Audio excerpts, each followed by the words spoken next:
This is an oral history interview with the Honorable Jesse Manzanares, a retired state district judge of the 3rd Judicial District. It was done on August 27th, 2018 in the community room at the Community Center in Trinidad. It is part of a project to document, preserve, and share the experiences and contributions of Hispanics in Trinidad and Las Animas County, organized by the Southern Colorado Coal Miners Museum and the Latino History Project based at the University of Colorado Boulder. The people asking the questions in this interview are Yolanda Romero of Trinidad and Marjorie McIntosh of Boulder. The videographer is Tori Taran, a recent graduate of CU Boulder. Yolanda will start with the questions. Hello, Jesse. Good afternoon, Yolanda. Nice to have you here this afternoon. My first question is, where and when were you born, Jesse? I was born in a little place called Wootton, Colorado. There never was a town or a city there. There were about 4 houses, and that little community was located at the foot of the Raton Pass, probably 2 or 3 miles inside the Colorado border. And the town is famous for Uncle Dick Wooten, who back in the old days built a toll gate, and charged the landowner or the owners of cattle who brought them from Texas into Colorado, and some from Colorado down into Mexico and New Mexico. So that's where I was born, on January 20th, 1939. At this moment, I'm 79 years old. Thank you, Jesse. When and why did your family or earlier relatives come to Trinidad or Las Animas County, and where did they come from? Yeah, my parents were both from New Mexico, the Wagon Mound area. In 1935, after they had been married a year or two, they moved to Colorado, and my dad was a cowboy, and he was employed at the Berg Ranch at the foot of the Raton Pass for many, many years. Thank you. What was your education and where did you receive it? Well, I went to elementary school in the little coal mining camp of Morley through the 7th grade, then moved to Trinidad, attended Holy Trinity Catholic School through high school, and spent 2 years at the local junior college, Trinidad State Junior College. Then went out to the service for a number of years. While in the service, I earned some college credits from a college in Arkansas.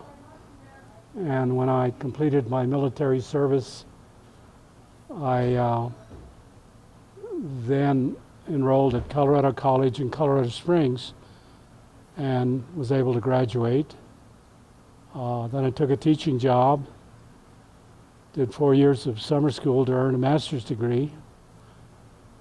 Then I took another job and eventually entered law school in Denver in 1966.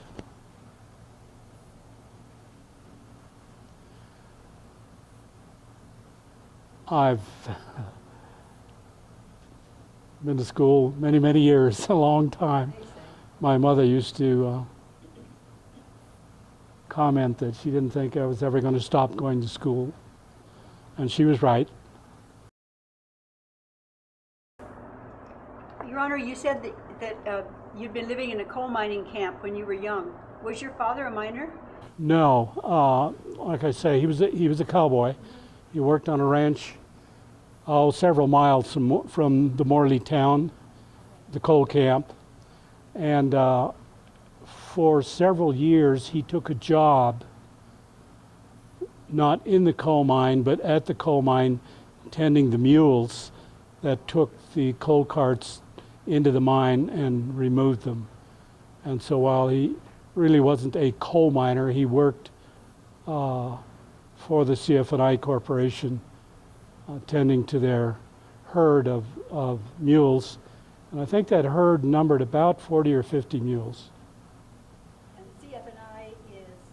Colorado Fuel and Iron Corporation, owned by the Rockefeller family. Did they own most of the mines in this area?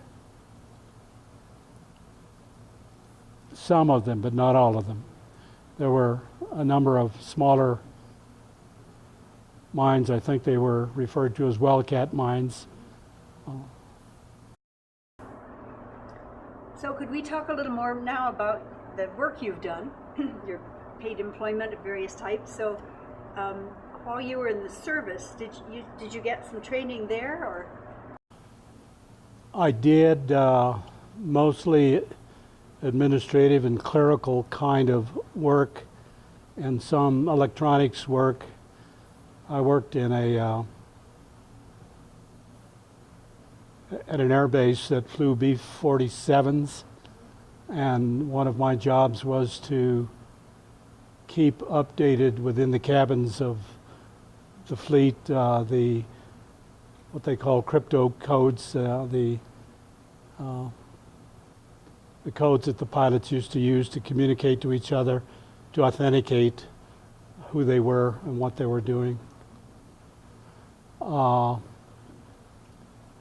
That was fun. I had the good fortune of being able to fly in a B-47. My boss was a pilot, and he would invite me on trips. Pretty exciting for a young Trinidad boy. After that, I graduated from college, and I accepted a teaching and coaching job in New Mexico, Springer, New Mexico. I stayed there 2 years, and then took a job in Venezuela, teaching at a private school where the instruction was both in English and in Spanish. And I spent 2 years there. Then I was recruited by a friend of mine to come back to New Mexico and work for the State Department of Education. I had a math background, and so I was hired as an evaluator of the Title I programs that came into effect in 1964. I did that for a little over a year, and then decided I could go to law school, and I went to law school. You mentioned that you were working in a bilingual school. Had your family spoken Spanish at home or when you were young? Yes. Mom and Dad, well, they spoke both Spanish and English, but my grandparents did not speak English. My mom was pretty adamant that we were going to speak English and not Spanish at home. And so she made sure that happened and that we learned how to read and write and use the English language. And at school, was any instruction in Spanish or was it all English? In South America? No, when you were in school, like in grade school. Oh no, it was all English. So you went to law school, and then what? Well, after law school, I remained in Denver, and I went to work for another Trinidad lawyer by the name of Donald Pacheco, who later became a district judge in Denver. He was a very successful lawyer. I worked for him and with him for a while. During that time, then I was recruited by the University of Denver Law School, and I moved over to the law school and spent 8 years as a law professor and 3 of those years as associate dean. Did you have an area of specialization in the law when you were teaching? You become a specialist when you agree to teach a subject, and then you become an expert in that area. I was always interested in trial, so I took it upon myself to, since I was doing the scheduling at the law school, to teach classes that I thought might benefit me later on, evidence and procedure, things like that. And what was your job as, you said you were dean for part of that time? I was assistant dean for a couple of years, associate dean for 3 or 4 or 5 years. I spent a total of 8 years there. Then I had always believed that once I learned the ways of the city and learned a craft, I'd move back home. And I did. So in 1980, wife and I and 3 boys moved back to southern Colorado. Several years later, I was appointed district judge and did that for 18 years. I retired in 2003, and since that time, I've just had a lot of fun practicing law, not so much to make money, although I did, but took cases that were interesting and fun to do. And my wife will remind you that most of them were without pay. When you were in law school, were there many other Latino or Latina students? Yes, I enrolled in law school at a time when the Ford Foundation gave the University of Denver Law School a grant to seek out and recruit, I think it was 10 Hispanic men and women who might be qualified to go to law school and had the interest. And so I was working in Santa Fe at the time, and I read about that program. And the next day I applied for it, and I was selected. That program then grew into a much larger program, and eventually, as assistant dean of the law school, I ran that program and recruited Black, Hispanic, American Indian students into the law school. At one time, we had as many as 100 Black, Hispanic, and Indian law students in the law school. After I left the law school, that program diminished in size. What's happening today, say, at the DU Law School? Do you think they're making an active effort to recruit? There's a fair number of minority students, and when I was there, I recall that the number of women students increased every year, and at about the time I left, they were nearly equal to men students. Nowadays, law school nationwide, the most recent statistic I've heard is that the women represent 52% of the law school population nationwide. So that's been a big change in the legal culture, and the bigger change is yet to come. What do you think that will be? Well, as all these women graduate and take over making decisions that men aren't able to make wisely, I've always thought that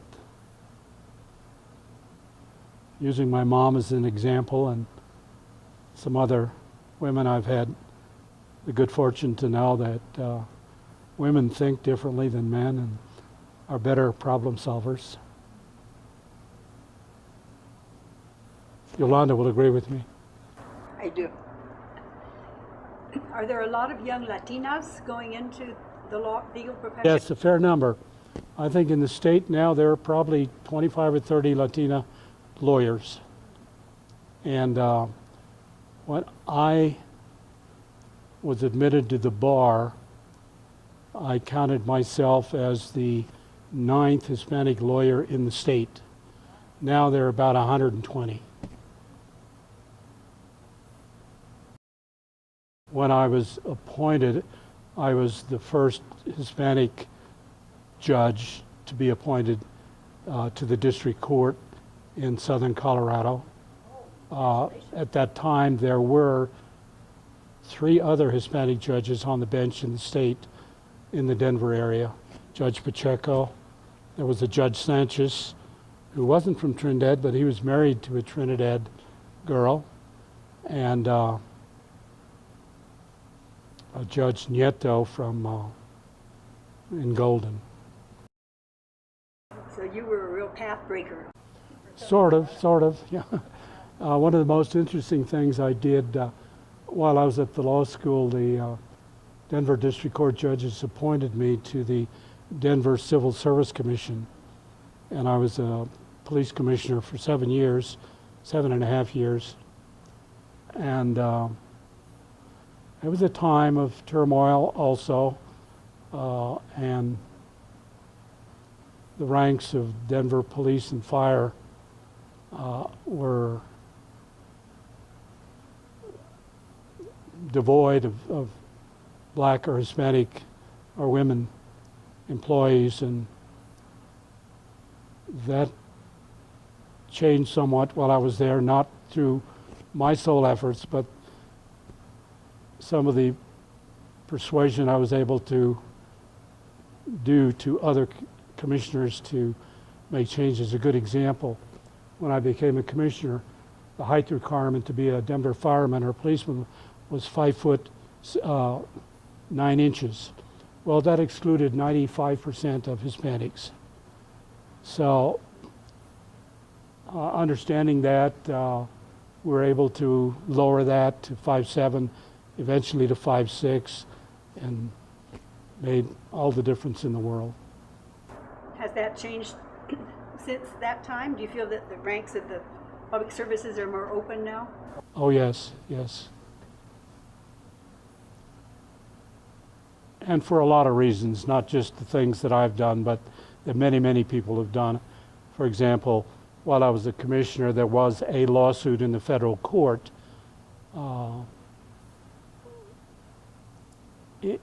an effort to show that the testing instruments weren't valid in terms of the selection process, and through negotiations that lawsuit was settled and accommodations were made, big changes were made, and those have been everlasting changes. If we could shift gears for a minute now, I'd like to ask you about your family, your own family. So while you were going through this very admirable career process, were things fairly stable at home, or was it hard to juggle the two? Or? Well, the real hero in my life is my mom. My dad died at a very young age. He was 42 when he passed away, and left my mom with 6 children, 3 boys and 3 girls. To her credit, 5 of those children graduated from college. 2 of them became judges, lawyers and judges. So we had an interesting family life where Mom held us all together. We all worked. We all fought, I guess, did what families do, but in the end, she was the model, and she worked many jobs to see that we had books and magazines and food.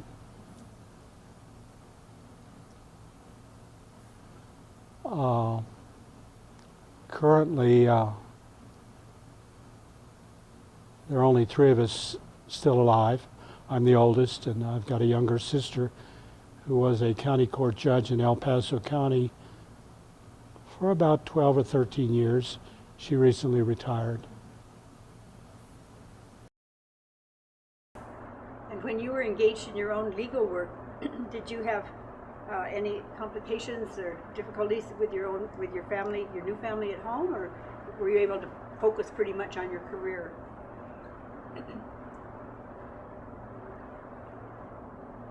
I can't say that anyone has ever tried to hold me back. Every association I've had at home, mom, wives, were supportive and interested in what I was doing and made no effort to slow me down. Even today, that's true. Do you belong to any organizations in the community or through your profession? You know, I belong to the Hispanic Chamber of Commerce and the City Chamber of Commerce. Other than that, when I left Denver, I had belonged to so many. By virtue of my title, Associate Dean of the Law School, I belonged to 30 organizations. And when I left Denver, I swore off membership and devoted my time to me and family. I've got a wife of 38 years, 3 boys. We're most proud of the fact that they've all graduated from college. One is a banker, one is an architect, one is an event marketer.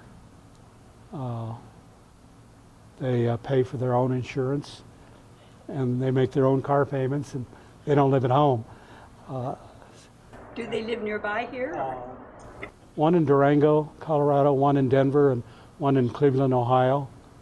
And of course, my wife is most satisfied with five grandkids.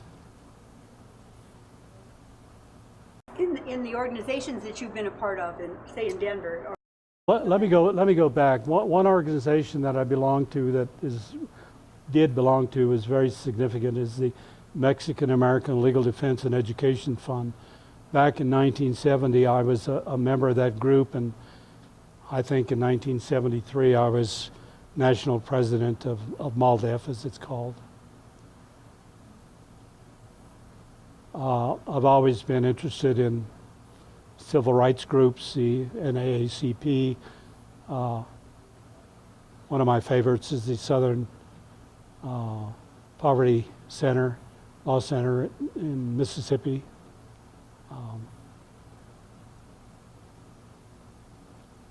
So I try to do things mainly through money to help those organizations. I have been fortunate to be thrifty and have done real well in accumulating things.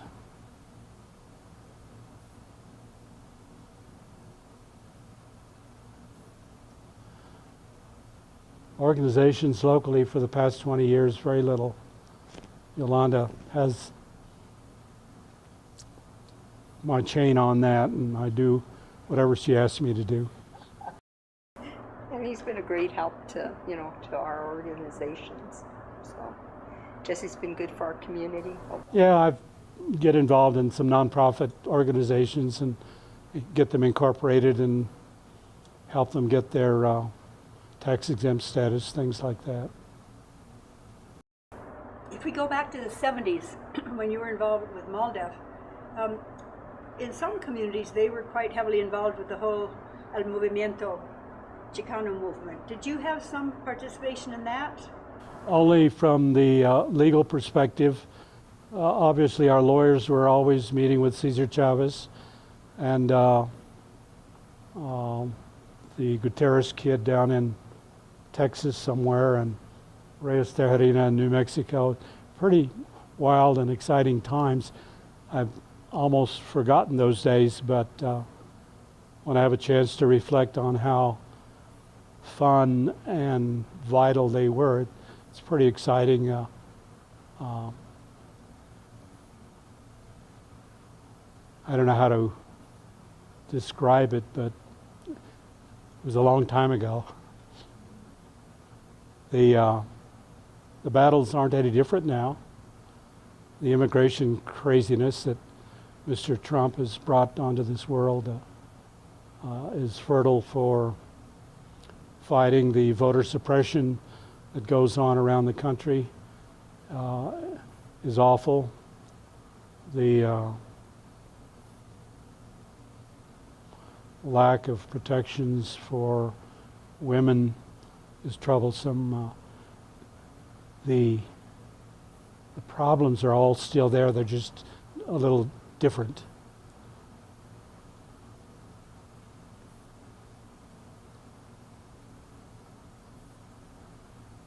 It's not often that you get a chance to look back and think about those things. MALDEF at that time was huge in immigration reform and education, access to jobs and schools.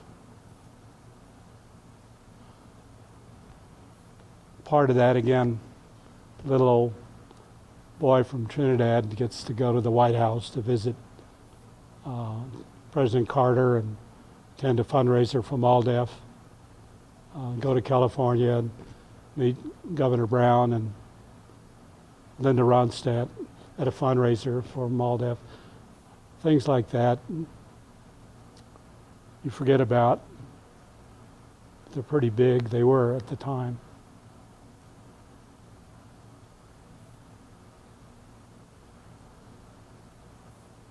MALDEF had all its meetings in San Francisco or Washington, D.C.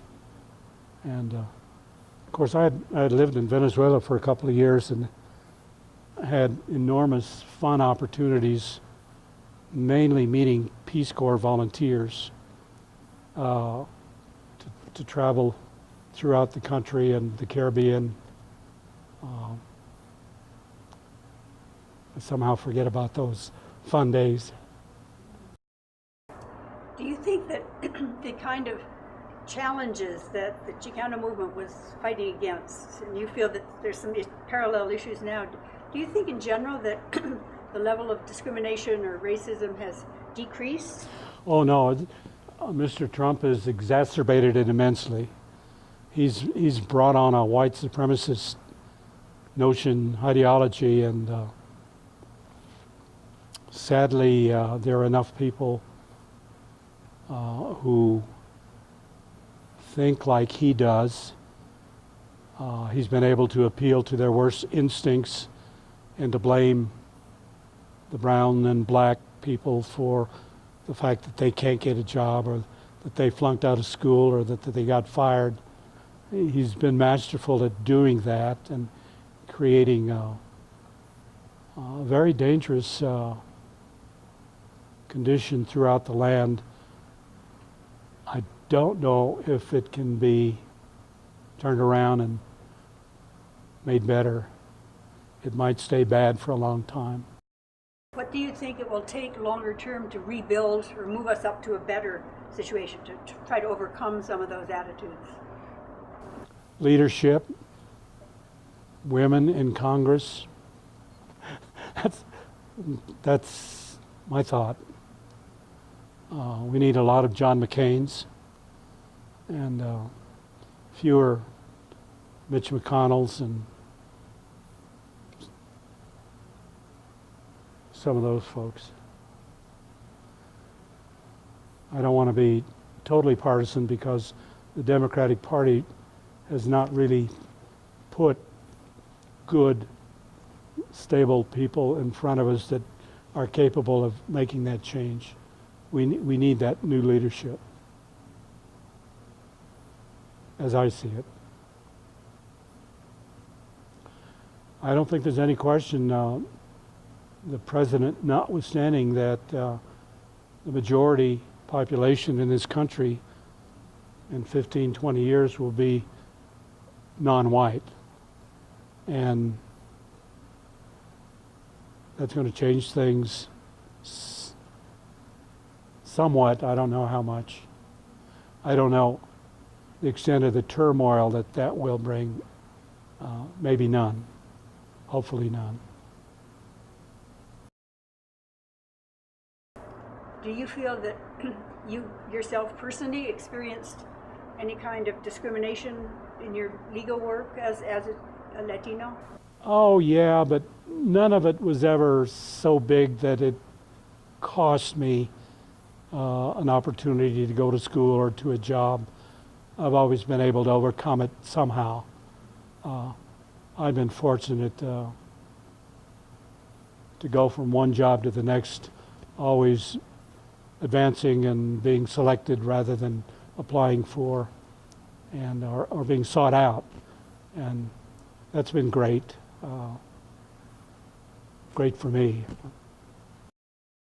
Do you think there are comparable opportunities for young Latinos now, or were you part of a special generation? Well, no. I think the opportunities are always there if you are halfway bright and industrious, and education is the key. Absolutely. I don't care what people say. There's a movement in this country to denigrate education. That's just my way of thinking. Awful. If you're young and poor, your ladder to opportunity and success is through reading, writing, and numbers and formal education. There's just no question about that. All the statistics are there. If you have a college degree, you earn twice as much as someone with a high school degree. If you have a high school degree, you earn twice as much over your lifetime as someone who did not graduate from high school. Statistically, that's been proven over and over and over again. Do you think that for an intelligent young Latino or Latina now finishing high school, do you think there are challenges about going on for higher education, or do you feel that there are ways to achieve that even if you don't have a lot of money in your own family? Well, I think it's pretty easy nowadays. For example, I look at the road that I followed. I stayed at home and got 2 years of education. That was half of the cost. While I was in the service, I earned, say, another quarter of credits. So when I came out of the service and I had to find a way to finish school, I only had 3 semesters left, and I was able to beg, borrow, steal, work, and finance it myself. I never got a penny from anyone except my work. And I never thought I was deprived, because I didn't. That's what I had to do. And I think anyone who wants to eat in Trinidad could do the same thing. There are so many fast food jobs, even jobs in Colorado now in the cannabis industry, that will provide jobs. Someone could go to school quite easily here, living at home, then move to Denver, Colorado Springs, have a part-time job for the next 2 years, finance their own education. If they're motivated and resourceful, they can do that. Jesse, how do you think Trinidad has changed over time?